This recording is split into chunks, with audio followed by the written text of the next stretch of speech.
पल्लीरू दिल्ली पर्यंत पवित्र रथयात्रा पालन करा जाउथुबा बेले ग्रामांचल रे मध्य बेस जाकजकम और धूमधाम सहित रथयात्रा पालित हो जाइछि। रथयात्रा पालन करा जाउथुबारु सबुठी हस उल्लास परिलक्षित होइछि। शेरगढ़ ब्लॉक अलारीगढ़ ठारे गंजाम जिलापाल दिव्यज्योति परिडा छेरा पहरा करने सह रथटଣା कार्य जोग देइथिले। प्रातः कालरू तीनी ठाकुरंक देवनीति समापन परे सेवायत माने समस्त ग्रामवासी श्रद्धालु और भक्तों गहन रे घंट काहाली मृदंग कीर्तन माध्यम रे तीनी ठाकुरंकु रथारूढ़ कराइथिले।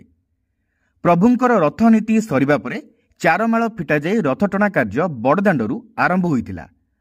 बड़दाण्डर उभय पार्श्वरे अवस्थित समस्त बासिंदा दाण्ड द्वारे पूर्णकुंभ बाढ़ी द्वीप प्रज्वलन करने सह स्वागत और भोग अर्पण करथिले। समग्र अंचल रे भक्तिमय परिवेश सृष्टि होइतिला। जिल्लार जदिओ गुरु दायित्व मो उपरे रहिछि किंतु रथरे छेरा पहरा करी जो आशीष मिलिछि ताहा साधारण जनता पई उद्दिष्ट थिला बोली गंजाम जिल्लापाल प्रतिक्रिया रे प्रकाश करिसंती।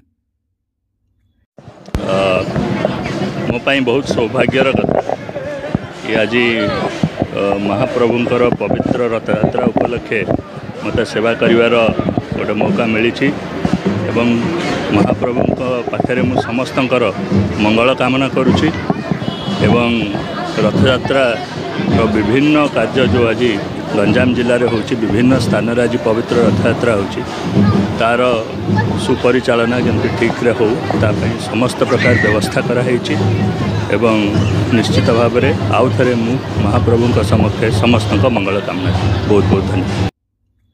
रथटଣା होइथिबारु एक नूतन उन्मादना और भावावेग ग्रामवासी मध्य परिलक्षित होइछि।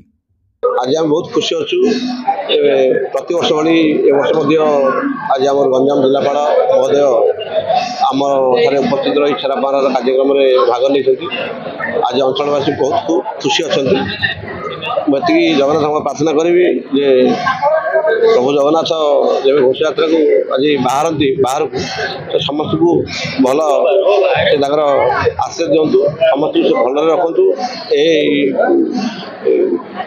आज दिन में लोक को शांति फेरवाई जहाँ आवश्यकता पड़ुଛି से आज आम ठाकुर घरे अनुसरण करूँ प्रार्थना करूँ जे आज दिन समस्त शांति रुहतु ठाकुर से ब्लेसिंग रो। ये एरिया लोग बहुत खुशी अच्छा। हजार हजार जनसमागम आज अच्छी घोष यात्रा देखा लगी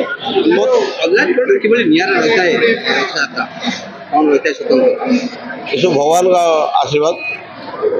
आमे तो निमित्त मात्र गाँ ग्रामवासी अंचलवासी भगवान आशीर्वाद भल गोटे निरा परंपरा को जो धरी नहीं बहुत खुशी अच्छे।